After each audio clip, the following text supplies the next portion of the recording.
The desert night was colder than a graveyard wind when lone Cowboy Jace Morgan spotted a shadow stumbling across the valley floor, the moon catching the shape of a man barely clinging to life. Jace slowed his old sorrel mare, Daisy, and realized the man was Apache young, wounded, and limping with the last strength in his bones. Jace knew what it meant to help an Apache. White settlers would call it betrayal, but leaving a bleeding man to die violated every law he lived by. So he climbed down, lifted the young warrior to his feet, and without a second thought handed him the reins of Daisy, his only horse, his only partner through 5 brutal years of drought, loneliness, and bandits. The Apache boy's eyes widened at the gesture, disbelief trembling in his breath. But Jace only nodded, saying, "A man's life comes before a man's comfort." The young warrior rode off into the night, turning once to offer a silent gratitude, disappearing like smoke into the mountain shadows.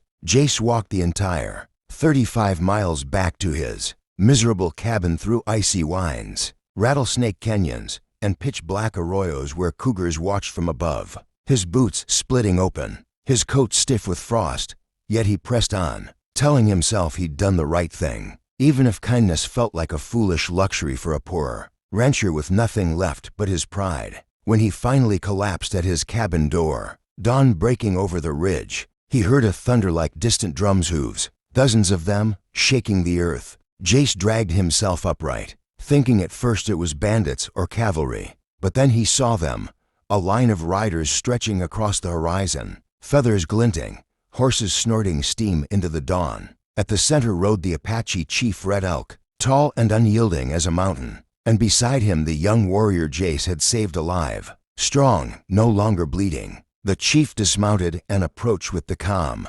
authority of a man who wore the respect of an entire people. He looked at Jace long and hard before placing a hand on the cowboy's shoulder. "My son returned because of you," the chief said. "You gave your legs so that he might keep his life." And then the chief lifted his arm and signaled. 50 Apache riders dismounted, each pulling forward a horse sleek, powerful, shimmering with health and muscle, the finest collection of thoroughbreds Jace had ever seen. The chief continued, "A man who gives his last horse deserves a herd that will last generations." Jace stood speechless, the wind carrying the scent of cedar and dust between them, as if the desert itself held its breath. The young warrior stepped forward and placed Daisy's reins in Jace's hands. She had been fed, brushed, restored. "Your horse is loyal," the boy said. "We returned her, and many brothers beside her."